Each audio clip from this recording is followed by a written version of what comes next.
Big boss season 6 episode 91. അപ്പോൾ 91 എപ്പിസോഡിന്റെ ഒരു total റിവ്യൂയിലേക്ക് പോകുന്നതിന് മുമ്പ് ഞാനൊരു കാര്യം പറയാം. ബിഗ് ബോസ് ഇന്ത്യയിലെ one of the top most reality show. Marketing strategy ഇത്രയ്ക്കുള്ള ഒരു റിയാലിറ്റി ഷോ ഞാൻ വേറെ കണ്ടിട്ടില്ല. അത്രയ്ക്കും ഗംഭീര മാർക്കറ്റിംഗ് സ്ട്രാറ്റജിയാണ് ഇവർ യൂസ് ചെയ്യുന്നത്. ഇന്നത്തെ ഒരു എപ്പിസോഡ് തുടങ്ങുമ്പോഴത്തേക്ക് ഇന്ന് ലാലേട്ടൻ വരുന്ന ഒരു എപ്പിസോഡായിരുന്നു. ലാലേട്ടൻ വന്ന് ഒരു ആൾ എവിക്റ്റ് ആയി പോകുന്നുണ്ട്. നമ്മുടെ നോറയാണ്, എല്ലാവരും കണ്ടതായിരിക്കുമല്ലോ. നോറയാണ് എവിക്റ്റഡ് ആയി പോകുന്നത്. അപ്പോൾ ഈ ഒരു എപ്പിസോഡിന്റെ സ്റ്റാർട്ടില് തലേദിവസം രാത്രിയിലത്തെ ഒരു കുഞ്ഞു സാധനം കാണിക്കുന്നുണ്ട്. ഒരു ചെറിയ സാധനം, വേറൊന്നുമല്ല, നമ്മുടെ ജാസ്മിൻ കുഞ്ഞിരുന്നോണ്ട് ആ വാഴത്തോട്ടം ഉണ്ടല്ലോ, ആ വാഴത്തോട്ടത്തിലെ ഒരു വാഴക്കകത്ത് വാഴയല്ല, വാഴയുടെ ഇലയില് ജാസ്മിൻ ഗബ്രി എന്ന് എഴുതി വെക്കുന്ന ഒരു സാധനം കാണിക്കുന്നുണ്ട്. അപ്പൊ ആ ഒരു സാധനത്തിനെ നമുക്കൊരു 2-3 രീതിയിലൊന്ന് നോക്കിക്കാണാം. ഒന്ന്, കുറെ പേർക്ക് മറ്റേ ജാസ്മിനെ തെറി വിളിക്കാനുള്ള ഒരു സാധനം. ഇവളിപ്പോഴും ഈ പരിപാടി വിട്ടിട്ടില്ല, അവളിപ്പോഴും ജാസ്മിൻ ഗബ്രിയുടെ പുറകെ നടക്കുന്നു എന്ന് പറഞ്ഞ ഒരു രീതിയിൽ അവളെ നമ്മൾ തെറി പറയും.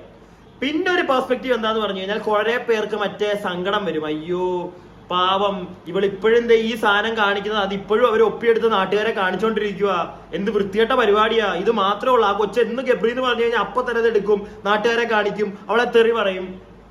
രണ്ടാമത്തെ പെർസ്പെക്റ്റീവ്. ഇനി മൂന്നാമത്തെ, ഇത് മൂന്നാമത്തെ പെർസ്പെക്റ്റീവ് അല്ല, ഇതാണ് അതിന്റെ ഒരു ബേസ്. ഈ ഷോ നടത്തുന്നവർക്ക് എന്താണ് വേണ്ടത്? അവര് നല്ല കണ്ടന്റ് ആണ് പുറത്ത് കൊടുക്കാനായിട്ട് അവർക്ക് വേണ്ടത്. പക്ഷെ ഇത്തവണ അങ്ങനെ വലിയ നല്ല കണ്ടന്റുകളൊന്നും പറയാനില്ല. ആകെ ഉള്ളതെന്ന് പറഞ്ഞു കഴിഞ്ഞാൽ ഈ ജാസ്മി ഗബ്രി ഇതാണിപ്പോൾ പുറത്തുള്ള ചർച്ചാ വിഷയവും ഇത് തന്നെയാണ്. അത് അവർക്കറിയാം, ഈ പരിപാടി നടത്തുന്നവർക്ക് അറിയാം, ഇതിന്റെ ക്രൂ മെമ്പേഴ്സിന് അറിയാം. പുറത്ത് ഇപ്പോഴും ജാസ്മിൻ ഒന്ന് ഗബ്രി എന്ന് പറഞ്ഞാലോ ഗബ്രീന്ന് എഴുതിയാലോ ഉടനെ അത് പുറത്ത് മറ്റേ വിറ്റ് ഇപ്പൊ എന്നെ പോലുള്ള ഒരുപാട് ആൾക്കാരുണ്ട്, അത് നോക്കി അത് കണ്ട് അതിനെ എടുത്തിട്ട് തെറി പറയാൻ ഉണ്ട്. അപ്പൊ ഇവന്മാർക്ക് ഇതറിയാം, അവന്മാരത് മറ്റേ എടുത്തങ്ങ് പുറത്തേക്ക് തട്ടുന്നു. മനസ്സിലായില്ലേ? സോ ഇതിന്റെയൊക്കെ അൾട്ടിമേറ്റ് എന്ന് പറഞ്ഞു കഴിഞ്ഞാൽ എന്താണെന്നറിയോ? മാർക്കറ്റിംഗ്. പക്ഷെ ഇവന്മാരിത് ചെയ്യുന്നോണ്ട്, ഇവന്മാരെ അറിയുന്നുണ്ട്, ഇവന്മാരെ അറിഞ്ഞിട്ട് വലിയ അവന്മാർക്ക് അത് കുഴപ്പമില്ല. Why they need to mind that, അത്രേ ഉള്ളൂ. ജാസ്മിൻ എന്ന് പറയുന്ന ഒരു വ്യക്തിയുടെ ജീവിതമാണ് ഇവിടെ തൊലഞ്ഞുകൊണ്ടിരിക്കുന്നത്. ഇനിയിപ്പോ ആരും പറഞ്ഞുകൊണ്ട് വരണ്ട ഞാൻ ജാസ്മിൻ എന്ന് പറയുന്ന വ്യക്തിയെ ഭയങ്കരമായിട്ട് ഫേവർ ചെയ്തു, ഞാൻ പൊക്കിയെടുത്തോണ്ട് വന്നു. ചിലവരപ്പുറം ഇരുന്ന് പറയുന്നുണ്ട് ഞാൻ ജാസ്മിനെ തെറി പറഞ്ഞുകൊണ്ടേ ഇരിക്കുകയാണ്. അതൊരു സൈഡിലുണ്ട്. കുറെ പേര് പറയുന്നു ഞാൻ ജാസ്മിനെ ഫേവർ ചെയ്യാന്ന്. ഞാൻ ആരെയും ഫേവർ ചെയ്യല്ല, ആരെയും തെറി പറയല്ല. ഞാൻ ഇതിനകത്തെ റിയാലിറ്റി, സത്യം എന്താണെന്ന് നിങ്ങൾ എല്ലാവരും മനസ്സിലാക്കണം. അത് മാത്രമേ ഉള്ളൂ എനിക്ക്. പിന്നെ ഞാൻ എന്നും ഈ ബിഗ് ബോസ് വിറ്റ് ഇപ്പൊ ജീവിക്കുന്ന ഒരു വ്യക്തി അല്ല. എനിക്കിത് കഴിയുമ്പോൾ ഞാൻ കൂടുതൽ റിയാക്ട് ചെയ്താൽ നമ്മുടെ നാട്ടിൽ നടക്കുന്ന ഇങ്ങനത്തെ കാര്യത്തെയും എന്തൊരു തെറ്റ് കണ്ടാലും അതിനകത്ത് ഇട്ട് പോയി കണ്ടുപിടിച്ച് പറയണമെന്ന്. സോ അതിനകത്ത് നമ്മുടെ നാട്ടിൽ നടക്കുന്ന ഒരു പരിപാടി തന്നെയാണ്. നമ്മുടെ നാട്ടിൽ നടക്കുക എന്ന് പറഞ്ഞു കഴിഞ്ഞാൽ ഇന്ത്യയിൽ ചെന്നൈ വെച്ച് നടക്കുന്ന പരിപാടിയാണല്ലോ, നമ്മൾ മലയാളികളാണല്ലോ കാണുന്നത്. സോ അതുകൊണ്ട് ഇതിനകത്തെ ഒരു പരിപാടി, ഒരു തരികിട പരിപാടി എനിക്ക് നിങ്ങളോട് പറയണമെന്ന് തോന്നി. അതുകൊണ്ടാണ് ഞാനിത് പറയുന്നത്, കുറച്ച് ടൈം എടുത്തിട്ടാണെങ്കിലും. എന്ന് വെച്ചാൽ ഞാൻ അധികം ടൈം എടുത്ത് വെറുപ്പിക്കത്തില്ല.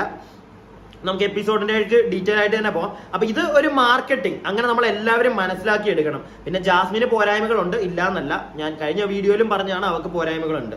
പക്ഷെ അതിങ്ങനെ വീണ്ടും കുത്തിയെടുത്ത് അവർ വെളിയിലേക്ക് കാണിക്കുന്നെങ്കിൽ അവർക്ക് ആ ഒരു സാധനം ഉള്ളത് കൊണ്ടാണ്. അവർക്ക് മാർക്കറ്റ് ചെയ്യാൻ ആ ഒരു സാധനമേ ഉള്ളൂ. അവരത് വീണ്ടും കാണിക്കുന്നു. അതും കൂടെ നമ്മളൊരു സൈഡിൽ കൂടെ ഒരു ഇത്തിരിയെങ്കിലും നമ്മളൊന്ന് മനസ്സിലാക്കണം. ഓക്കെ, അതുകൊണ്ട് തന്നെ നമുക്ക് പറയാം അവളുടെ ചീത്ത നമുക്ക് ഇഷ്ടമല്ല, അവൾ കാണിക്കുന്ന പല കാര്യങ്ങളും നമ്മളെ കൊണ്ട് നമുക്ക് അക്സെപ്റ്റ് ചെയ്യാൻ പറ്റത്തില്ല. സോ അത് നമ്മൾ അക്സെപ്റ്റ് ചെയ്യണ്ട, വിട്ടുകളയ്യ. പറയാനുള്ളത് നമ്മൾ പറഞ്ഞിട്ടുണ്ട് അവളെ പറ്റി.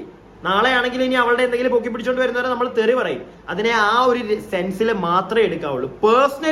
ഒരിക്കലും പേഴ്സണലി പോയി, കാരണം ഞാൻ കുറെ പേരെ കാണുന്നുണ്ട് പോയിട്ട് തന്തയ്ക്കും തള്ളയ്ക്കും.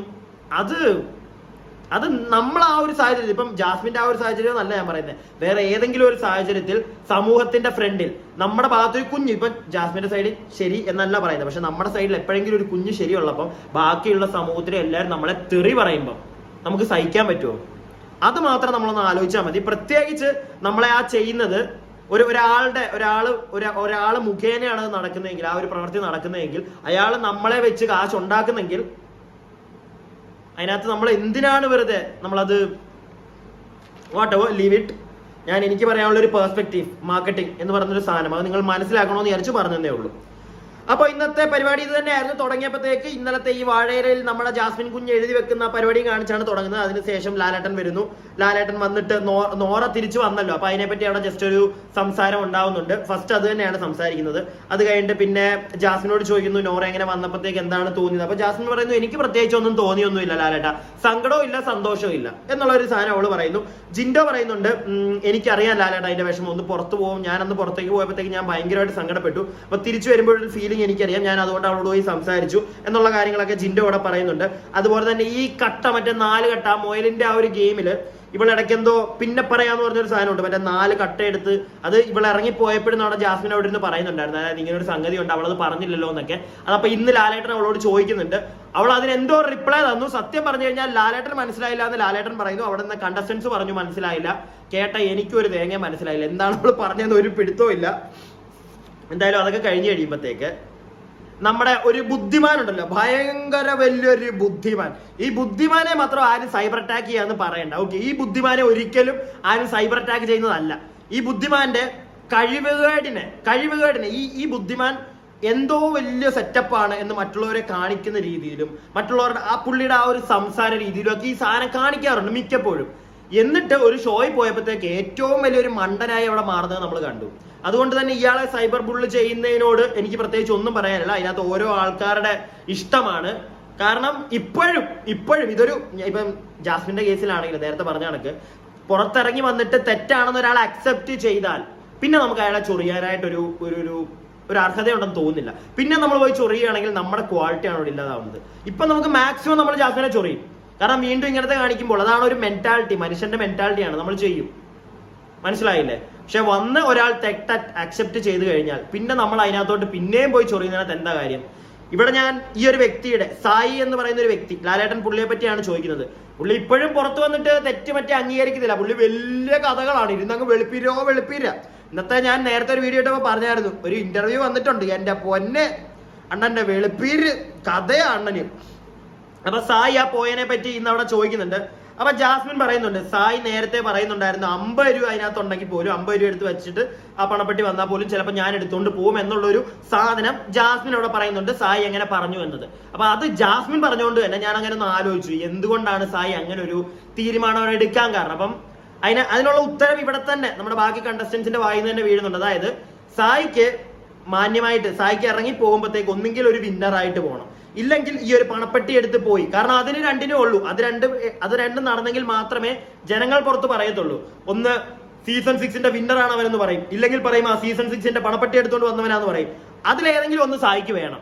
മനസ്സിലായില്ലേ? അതിനുവേണ്ടി സായി ഏറ്റവും കുറഞ്ഞ എമൗണ്ട് കിട്ടിയപ്പോഴത്തേക്ക് ഓക്കെ ഞാൻ എടുത്തോണ്ട് പോവാ, ഇല്ലെങ്കിൽ ആരെങ്കിലും എടുത്തോണ്ട് പോയാലോ എന്നുള്ളൊരു മൂഡിൽ എടുത്തോണ്ട് പോയി. അപ്പോഴും സായി നോക്കിയത് ഞാൻ സെറ്റപ്പ്, എന്നെ ആരെങ്കിലും ഒക്കെ താങ്ങി പിടിക്കണം. ഇതിപ്പം എനിക്കൊരു സാധനം ഉണ്ട്, ഞാൻ പണപ്പെട്ടി എടുത്ത് വന്നവൻ, ആ ഒരു പേര് കിട്ടും, അതിനുവേണ്ടി അവൻ ചെയ്തു. അത്രേ ഉള്ളൂ. അതിനകത്ത് കൂടുതലായിട്ടൊന്നുമില്ല. അവനല്ലാതെ ഇപ്പൊ വന്നിരുന്ന മറ്റേ ഒരുപാട് കഥകൾ പറയുന്നുണ്ട്. അതായത് എന്താണ് 5 ലക്ഷം ചിലപ്പോൾ അത് താഴത്തേക്ക് പോകും. ഇന്നത്തെ ഇന്റർവ്യൂവിൽ ഞാൻ കണ്ടതാ, ചിലപ്പോൾ അത് എമൗണ്ട് താഴത്തേക്ക് പോകും, പിന്നെ കയറി വരും, അപ്പത്തേക്ക് വേറെ ആരെങ്കിലും എടുക്കും. ഒന്നുമില്ല സായി, ഉള്ള കാര്യം ഇതങ്ങ് പറഞ്ഞാൽ മതി. നീ ഇത്രേ ഉള്ളൂ, നമുക്ക് മനസ്സിലാവും. നിനക്ക് ആ ഒരു പേര് വേണം, അതിനുവേണ്ടി നീ ചെയ്തു, ദാറ്റ്സ് ഓൾ. പിന്നെ നിനക്ക് വയ്യാഴികയായിരുന്നു അങ്ങനത്തെ കഥയൊന്നും പറയണ്ട. വയ്യാഴികയുടെ കഥ ഒരു രീതിയിലും നീ പറഞ്ഞ് കേൾക്കത്തില്ല.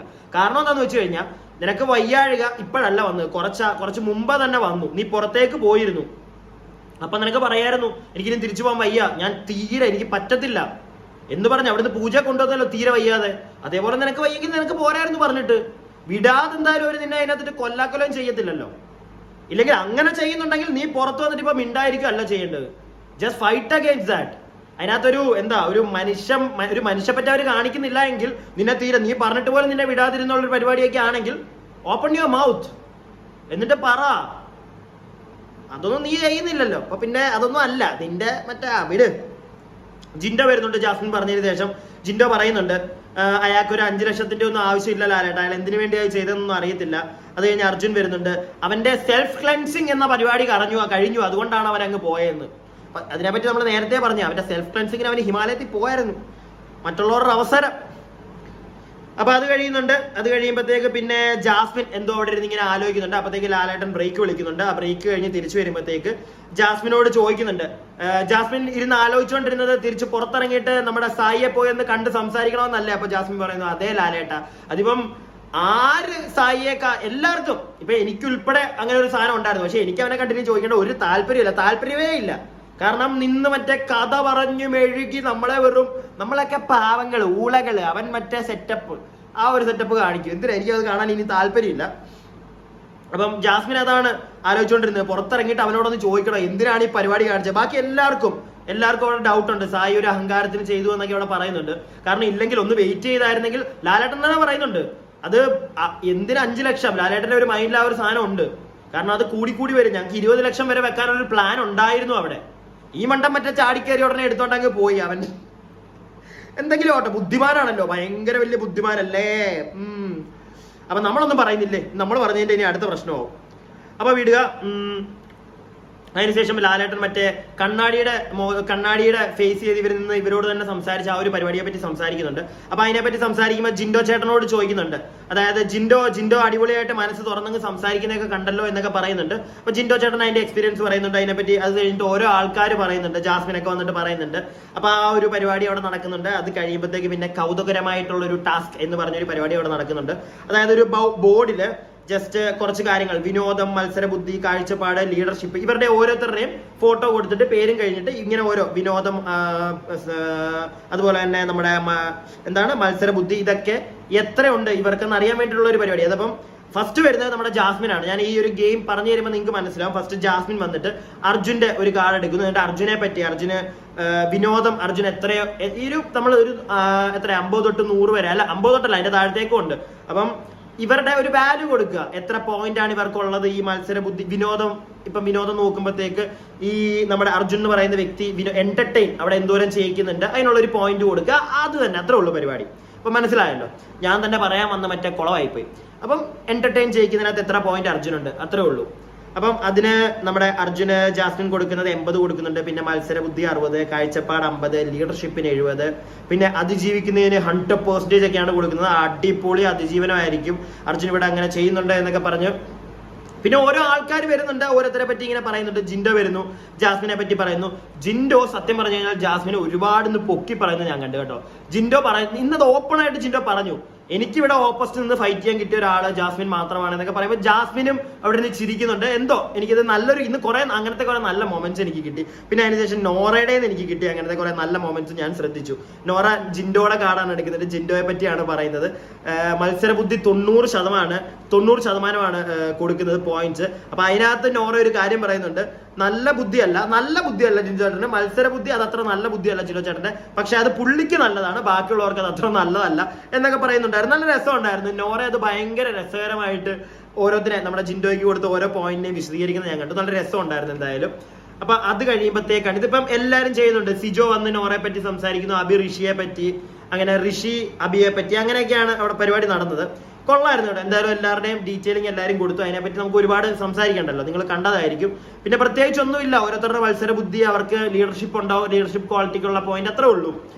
അപ്പൊ ഇത് കഴിയുമ്പോഴാണ് എവിക്ഷൻ പ്രോസസ്സ് നടക്കുന്നത്. ഇത് ലാലേട്ടൻ അവിടെ ഒരു ബോർഡ് വെച്ചിട്ടുണ്ട്, അവിടെ ഓരോരുത്തരുടെ പേരുണ്ട്. 3 കളങ്ങളുണ്ട്. ഈ 3 കളത്തിൽ ഒരെണ്ണം റിസൾട്ട് പെൻഡിങ്, പിന്നെ ഒരെണ്ണം സേവ്ഡ്, പിന്നെ എവിക്റ്റഡ്. ഇതിനകത്ത് ഫസ്റ്റ് നോറയെ പറ്റി, നോറ തന്നെ ആരുടെ ആദ്യമേ പറയണമെന്ന് ചോദിച്ചപ്പോഴത്തേക്ക് നോറ ചാടിക്കറി കൈപൊക്കി. അപ്പൊ ലാലേട്ടൻ നേരത്തെ അറിയാം നോറയാണ് പോകുന്നത്, അതുകൊണ്ട് തന്നെ ലാലേട്ടൻ പറഞ്ഞു വേണ്ട നോറയുടെ ലാസ്റ്റ് പറയാം എന്ന് പറഞ്ഞ് ഇരുത്തിയിട്ട് നേരെ അടുത്ത അർജുനിലേക്ക് പോകുന്നു. അർജുൻ സേവ്ഡ് ആവുന്നു. പിന്നെ സിജോയുടെ റിസൾട്ട് പെൻഡിങ്, ഋഷി റിസൾട്ട് പെൻഡിങ്, പിന്നെ ജാസ്മിന്റെ റിസൾട്ട് പെൻഡിങ്. ജാസ്മിൻ മാക്സിമം നോക്കി ലാലേട്ട പറയൂ എന്താണ്, സേവ്ഡ് ആണോ, വിട്ടില്ല. ലാലേട്ടൻ പറഞ്ഞു കുറച്ച് വെയിറ്റ് ചെയ്യും, നാളെ പറയാന്ന് പറഞ്ഞിട്ട് റിസൾട്ട് പെൻഡിങ് കൊടുത്തു. ജിൻഡോ ചേട്ടന്റെ സേവ്ഡ് ആണ്, നമുക്ക് അറിയാം അത്. പിന്നെ ശ്രീധുവിന്റെ റിസൾട്ട് പെൻഡിങ് ആണ്. നോറ ലാസ്റ്റ് വന്നു, നോറ എവിക്റ്റഡ് ആണ് എന്ന് ലാലേട്ടൻ പറയുന്നു. എന്നിട്ട് പിന്നെ കാണിക്കുന്നത് നോറയോട് അവിടെ എല്ലാവരോടും ബായ് പറഞ്ഞിട്ട് വരാനൊക്കെ പറഞ്ഞു. നോറയ്ക്ക് കഴിഞ്ഞ ആഴ്ച അവർ പറഞ്ഞ കണക്ക് നോറയ്ക്ക് അങ്ങനെ വലിയ അറ്റാച്ച്മെന്റ് പരിപാടിയൊന്നുമില്ല. ഇന്ന് ജാസ്മിൻ അങ്ങോട്ടൊന്ന് കെട്ടിപ്പിടിച്ചിട്ട് പോകുമോളെ എന്ന് പറഞ്ഞിട്ട് കെട്ടിപ്പിടിക്കുന്നതൊക്കെ ഞാൻ കണ്ടു. പിന്നെ എല്ലാവർക്കും കൈയൊക്കെ കൊടുത്ത് ടാറ്റ പറയുന്നു. പക്ഷെ നോറ അതിന് പറയുന്ന റീസണും പ്യുവർ ആണ് കേട്ടോ. അത് അവളുടെ സൈഡിൽ നോക്കുമ്പോൾ കറക്റ്റ് ആണ്. അവൾക്ക് അവിടെ നിന്ന് ഒരുപാട് ലാലേട്ടൻ്റെ അടുത്ത് വന്നപ്പോൾ തന്നെ ലാലേട്ടൻ ചോദിക്കുന്നതിന് സംസാരിക്കുമ്പോൾ അവൾ കരയാൻ പോകുന്നുണ്ട്. അപ്പൊ അവള് പറയുന്നത് ഞാൻ അവിടെ നിന്ന് കൂടുതൽ സംസാരിക്കാൻ പോയാലും എനിക്ക് അവിടെ ഒന്നുകൂടെ കാണാനൊക്കെ പോയി കഴിഞ്ഞാൽ എനിക്ക് കരച്ചിൽ വരും, എനിക്ക് കരഞ്ഞോണ്ട് ഇറങ്ങി വരണ്ട എന്നൊക്കെ നോറ പറയുന്നത് നമുക്ക് അറിയാം. നോറ ഒന്ന് പറഞ്ഞ് രണ്ടാമത്തേന് കരയുന്ന ഒരാളാണ്, ഇമോഷണലി വീക്കാണ്. സോ അങ്ങനെ ഒരു സാധനമായിരിക്കാം, അത് അവളുടെ ഇഷ്ടം. അവൾക്ക് അതുകൊണ്ട് തന്നെ അവിടെ കൂടുതലൊന്നും കഥ പറയാൻ നിന്നില്ല. അവൾ പുറത്തേക്ക് വന്നു, ലാലേട്ടൻ്റെ അടുക്ക് വന്നു, സംസാരിച്ചു, ടാറ്റായ് ബൈ ബൈ പറഞ്ഞു, പോയി. അപ്പൊ ഇതാണ് ഇന്നത്തെ എപ്പിസോഡിൽ നടന്നത്. ഇന്നലത്തെ എപ്പിസോഡിൽ നിങ്ങൾ മിക്കവാറും നാളെ രാവിലെ ഞാൻ ഈ എപ്പിസോഡ് കാണാൻ ചാൻസ് ഉള്ളൂ. അപ്പം ഇന്നലത്തെ എപ്പിസോഡിൽ ഇതൊക്കെയാണ് നടന്നത്. അപ്പം ഇനി അടുത്ത എപ്പിസോഡ് ഇനി ഒരെണ്ണം കൂടെ ഉണ്ടല്ലോ, ഇനി ഒരാളും കൂടെ പോകും. അത് കൂടുതൽ ആളുകൾ പറയുന്നത് നമ്മൾ പോളും ഒക്കെ വെച്ച് നോക്കിയപ്പോഴത്തേക്ക് ഋഷി ഓർ സിജോ ഇവർ രണ്ടുപേരിൽ ആരെങ്കിലും ഒരാൾ പോകാൻ ചാൻസ് ഉണ്ട്. എന്തായാലും നമുക്ക് നോക്കാം ആരാണ് പോകുന്നതെന്ന്. പിന്നെ ഇനി ഒരാഴ്ചയും കൂടെ ഉണ്ട്. ഇനി എന്തൊക്കെയാണ് അവിടെ നടക്കാൻ പോകുന്നത്, ഈ ഒരാഴ്ച എന്തെങ്കിലുമൊക്കെ നല്ല കണ്ടന്റ് കിട്ടുമെങ്കിൽ അതിനെപ്പറ്റി നമുക്ക് ഡീറ്റെയിൽ ആയിട്ട് സംസാരിക്കാം. പിന്നെ വീഡിയോ നിങ്ങൾക്ക് ഇഷ്ടപ്പെടുന്നെങ്കിൽ ഒന്ന് ലൈക്ക് ചെയ്യുക. പിന്നെ സബ്സ്ക്രൈബ് ചെയ്യാതെ ആരെങ്കിലും ഒക്കെ കാണുന്നെങ്കിൽ ഒന്ന് സബ്സ്ക്രൈബ് ചെയ്യുക. നിങ്ങളുടെ അഭിപ്രായങ്ങൾ കമന്റ് ബോക്സിൽ ഇടുക.